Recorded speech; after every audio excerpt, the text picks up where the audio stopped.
La figure de Nicolas Sarkozy, ancien président de la République française, a marqué l'histoire politique contemporaine par son énergie débordante et ses réformes controversées. Né le 28 janvier 1955 dans le 17e arrondissement de Paris, cet homme de 70 ans a traversé une carrière jalonnée de succès électoraux et de scandales judiciaires, qui aujourd'hui pèsent lourdement sur son image. Dans une série d'interviews et de déclarations récentes, Sarkozy a évoqué les conséquences de ses choix passés, révélant des aspects de son parcours que le public soupçonnait depuis longtemps sans confirmation directe. Cette révélation ne se limite pas à des anecdotes personnelles. Elle interroge le coût humain de l'ambition politique en France. Avec une voix mesurée et empreinte de regrets, l'homme politique aborde des thèmes allant de ses débuts modestes aux défis actuels, ouvrant la voie à une exploration approfondie de son lait.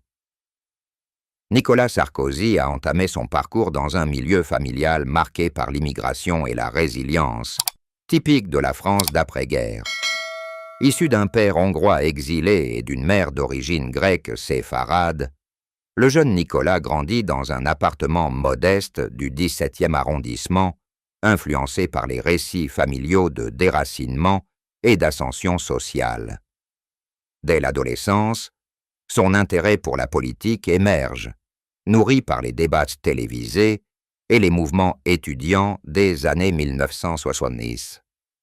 Avant de s'imposer sur la scène nationale, Sarkozy exerce comme avocat, affinant un style oratoire incisif et une capacité à négocier qui le distingue.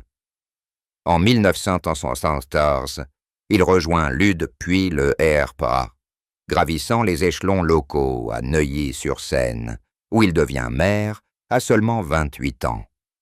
Sarkozy se remémore ces années avec une pointe de fierté. « J'entrais en politique avec l'illusion de changer le monde, sans imaginer que cela me définirait pour toujours. » Son ascension rapide, marquée par un charisme médiatique et des alliances stratégiques, capture l'essence de l'ambition républicaine, avec des discours enflammés qui résonnent auprès des électeurs conservateurs. Des observateurs de la vie politique soulignent comment Sarkozy a insufflé à ses rôles une humanité accessible, transformant des mandats locaux en tremplins nationaux. Pourtant, derrière les victoires électorales, se profilent déjà des tensions liées à son tempérament impulsif qui génèrent des frictions internes au sein de son parti. La popularité de Sarkozy croît de manière exponentielle, éclipsant parfois ses mentors comme Jacques Chirac, ce qui suscite des rivalités latentes. Dans ses premières étapes, Sarkozy ne perçoit pas pleinement les ressentiments, focalisé sur le perfectionnement de son art oratoire. Cette phase initiale consolide non seulement sa renommée, mais sème aussi les graines de conflits qui surgiront plus tard, métamorphosant sa carrière en un récit de triomphes éphémères et de désillusions persistantes. Le passage d'un avocat provincial à une figure nationale illustre comment l'ambition peut être une arme à double tranchant, ouvrant des opportunités tout en érodant des relations personnelles. Au cours des années 2000, Nicolas Sarkozy s'impose comme une force incontournable de la droite française, culminant avec son élection à la présidence en 2007. Ses mandats ministériels, notamment à l'intérieur et aux finances, le propulsent au sommet, avec des réformes sécuritaires et économiques qui divisent l'opinion. Sarkozy décrit cette période comme un tourbillon de négociations, de lois et d'honneurs. Je vivais dans une bulle d'applaudissements, où chaque décret représentait une victoire collective.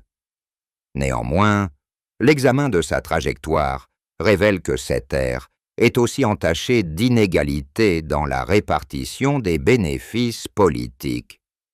Tandis que Sarkozy accumule du capital symbolique, ses collaborateurs perçoivent des rémunérations modestes, fomentant un sentiment d'injustice. Dans des entretiens antérieurs, il a mentionné comment son rôle de leader le confine à une identité hyperactive, limitant des explorations dans d'autres domaines comme la culture. Je voulais innover en profondeur, mais le public ne voyait que l'homme pressé. Réfléchit-il. Cette dépendance à l'image présidentielle engendre une pression psychologique que, selon des spécialistes en psychologie politique, elle contribue à l'épuisement émotionnel chez les dirigeants. Par ailleurs, les dynamiques internes de son administration commencent à se dégrader, avec des rumeurs de favoritisme que Sarkozy confirme désormais. Il relate des incidents où sa popularité croissante provoque des heurts avec des alliés, qui le perçoivent comme une menace à leur influence. La fin de son mandat en 2012 n'est pas volontaire, mais résulte de défaites électorales qui le laissent sans filet de sécurité immédiat. Ce segment de sa vie met en lumière la fragilité du pouvoir exécutif, où l'éclat extérieur dissimule des luttes pour la reconnaissance et la stabilité. En équilibrant des récits personnels avec des observations détachées, il apparaît que l'ascension de Sarkozy est à la fois une aubaine et le prélude à une solitude professionnelle qui l'accompagnera durant des décennies. La défaite de Nicolas Sarkozy aux élections de 2012 marque un tournant qui altère non seulement sa carrière, mais aussi sa perception du monde politique. Après des années de tensions accumulées, Sarkozy est écarté du pouvoir, un fait qu'il attribue à des intrigues internes et des erreurs stratégiques. « Je ne suis pas parti de mon plein gré. On m'a écarté quand mon style devenait trop dominant », déclare-t-il dans sa récente confession, brisant un silence de longue date. Cette révélation confirme des soupçons entretenus par les observateurs et les critiques qui relevaient des incohérences dans les récits officiels sur sa sortie. Immédiatement après, Sarkozy affronte un vide professionnel qui l'oblige à se réinventer. Il se lance dans des conférences internationales et des conseils privés, où il capitalise sur son expérience présidentielle, mais ses initiatives déclenchent des litiges judiciaires liés à des financements occultes. Les tribunaux deviennent un champ de bataille, où Sarkozy défend son droit à poursuivre ses activités, arguant que ces réseaux sont un patrimoine partagé. Des analystes juridiques dans le domaine politique signalent que ces procès exposent les vulnérabilités des anciens dirigeants dans des contrats opaques, un problème récurrent en France. Personnellement, cette étape apporte un isolement émotionnel. Sarkozy s'éloigne d'anciens collaborateurs, y compris Chirac, avec qui les relations se refroidissent irrémédiablement. « J'ai perdu des amis que je considérais comme une famille », admet-il, soulignant le coût humain des ambitions. Sa famille, composée de son épouse Carla Bruni et de ses fils Louis, Jean et Pierre, devient son principal soutien durant ces années tumultueuses.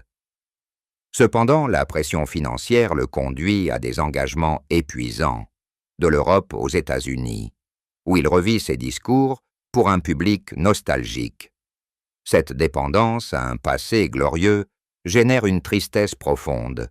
Comme il l'exprime, « Chaque intervention était un rappel de ce que j'avais perdu. » La chute ne fragmente pas seulement sa trajectoire, mais initie elle aussi un cycle de réflexion sur la loyauté et la trahison en politique, des thèmes qui résonneront dans sa vie ultérieure avec plus d'intensité. Au fil des décennies suivantes, Nicolas Sarkozy trouve refuge dans son cercle familial, un pilier qui contrebalance les turbulences de sa carrière. Marié successivement à Marie-Dominique Cuglioli, de 1982 à 1996, à Cecilia Attias, de 1996 à 2000, et à Carla Bruni depuis 2008, Sarkozy élève 3 fils, Pierre, Jean et Louis, chacun forgeant son propre chemin, loin des projecteurs médiatiques. Mon foyer a été l'ancre qui m'a maintenu à flot quand le monde politique me tirait vers le bas, confesse-t-il dans son récit actuel, insistant sur comment les dîners familiaux et les célébrations privées lui procuraient des instants de joie authentique. Néanmoins, la notoriété de Sarkozy envahit même ses espaces intimes. Ses fils grandissent à l'ombre d'un père idolâtré par des générations, engendrant à la fois fierté et défi. Pierre, l'aîné, s'oriente vers la musique, tandis que Jean se tourne vers la politique locale et Louis vers des études discrètes, illustrant la diversité des influences paternelles. Sarkozy analyse comment les controverses publiques affectent son rôle de père. Il y avait des nuits où je rentrais épuisé des audiences et mes enfants voyaient la tristesse dans mes yeux. Cette dynamique familiale révèle un aspect humain de l'homme politique, où l'équilibre entre sphère publique et privée devient précaire. Les engagements constants l'éloignent pour des mois, créant des vides émotionnels que, selon des psychologues spécialisés dans les familles de personnalités publiques, ils peuvent perpétuer des cycles d'instabilité. Carla Bruni, décrite par Sarkozy comme sa confidente inébranlable, joue un rôle crucial pour atténuer ces effets, organisant des retrouvailles qui renforcent les liens. Pourtant, la mélancolie s'infiltre dans les conversations quotidiennes, particulièrement quand il évoque des amis perdus de l'époque élyséenne. Nous parlions de ce qui aurait pu être, d'une équipe dissoute dans les rancunes, dit-il. Ce chapitre illustre comment la famille, bien que protectrice, ne peut l'isoler complètement des répercussions de son passé professionnel. Les anecdotes de vacances en Méditerranée contrastent avec des périodes de retrait, où Sarkozy médite sur le prix de son legs. Des experts en biographie de figures publiques notent que de telles expériences forgent une résilience, mais laissent aussi des traces de mélancolie qui surgissent avec l'âge. Sarkozy admet que, rétrospectivement, il a priorisé le travail sur le foyer à des moments-ci, un regret qui ajoute des couches à son récit de vie. Cette introspection équilibre des descriptions vivaces de routines domestiques avec des analyses des impacts émotionnels, peignant un portrait complet d'un homme divisé entre devoir familial et aspiration au pouvoir. De plus, les mariages successifs de Sarkozy reflètent une quête de stabilité émotionnelle, avec Carla Bruni apportant une dimension artistique qui tempère les rigueurs politiques. Les Fils, impliqués dans des domaines variés, incarnent une continuité familiale, Jean suivant partiellement les pas paternels en s'engageant localement sans viser les sommets nationaux. Des études sociologiques sur les dynasties politiques montrent comment ces environnements accélèrent la maturité des enfants. Avec Pierre, qui hérite non seulement du nom, mais aussi de la vigilance face aux pièges de la célébrité. Dans ce cadre, la vie familiale de Sarkozy émerge comme un oasis imparfait, où l'affection atténue les blessures sans les effacer totalement. Les fêtes d'anniversaire avec les petits-enfants, souvent agrémentées de discussions sur l'histoire familiale, offrent des éclats de légèreté. Mais Sarkozy confie que même ces moments sont assombris par des pensées sur les héritages judiciaires et les maladies potentielles liées au stress. Carla, ayant surmonté des défis personnels, partage avec lui des parcours de résilience, transformant leur union en un modèle de rédemption qui transcende la notoriété. Les batailles judiciaires que Nicolas Sarkozy a menées pour défendre son honneur se sont étirées sur des années, devenant un emblème des chahis, injustices perçus dans le système politique français. Après sa sortie de l'Élysée, des enquêtes émergent sur des financements illicites, avec des accusations de corruption et de détournement de fonds publics. Sarkozy contrecarre en affirmant que ses contributions étaient légitimes, inspirées de ses initiatives personnelles.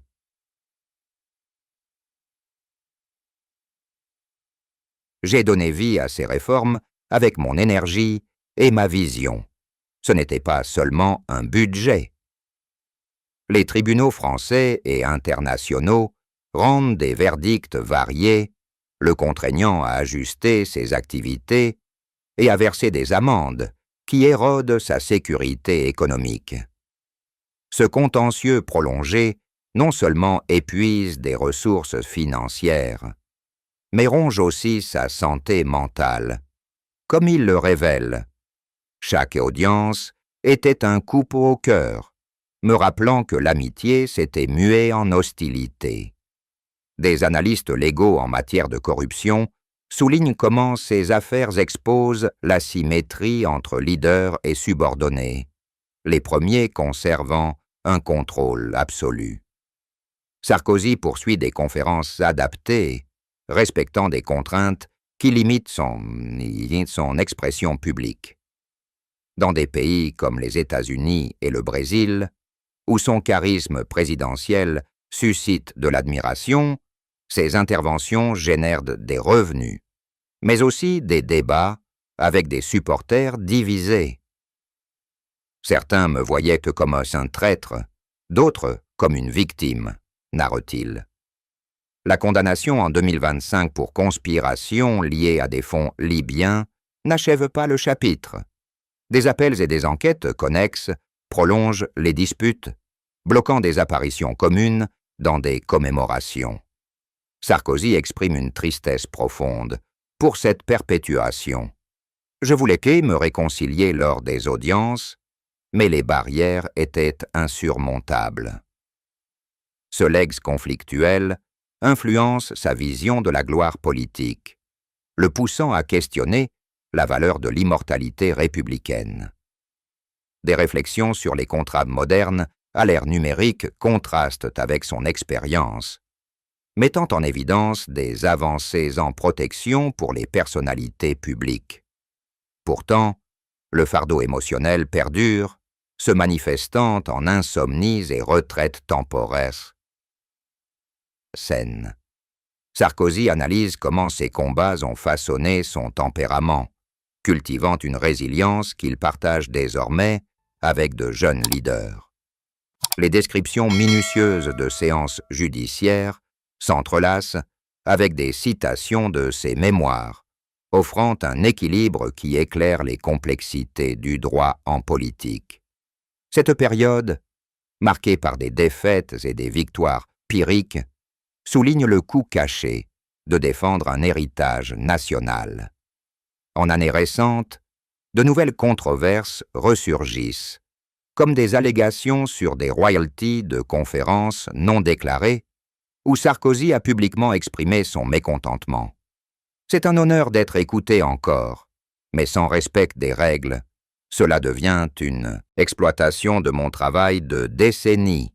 Cette situation ravive des débats sur l'utilisation de patrimoine présidentiel dans la culture contemporaine, avec Sarkozy défendant son acquis avec un mélange d'orgueil et de lassitude.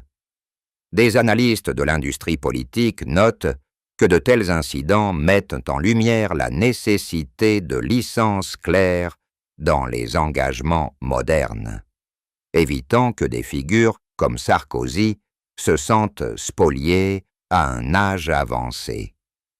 Par ailleurs, une ancienne interview refait surface où Sarkozy fait des observations intrigantes sur sa défaite de 2012, confirmant qu'elle n'était pas consensuelle mais forcé par des tensions internes. On m'a évincé parce que mon influence grandissait trop, admet-il, ajoutant des strates d'amertume à son récit. Ces révélations récentes non seulement prolongent le poids judiciaire, mais intensifient aussi l'examen médiatique, obligeant Sarkozy à naviguer entre nostalgie collective et souffrance privée. Dans ce contexte, son legs devient un mosaïque de réalisations réformatrices et de luttes interminables, où chaque nouveau épisode judiciaire rappelle les racines de sa profonde tristesse. Les estimations de sa fortune varient, de 2 millions d'euros déclarés en 2012 à environ 4 millions de dollars en 2025, intégrant des biens immobiliers et des investissements, mais grevés par des amendes cumulées. Des observateurs financiers soulignent comment ces affaires ont dilapidé un patrimoine potentiel, transformant un héritage en fardeau pour sa descendance, pour sa descendance, pour sa descendance.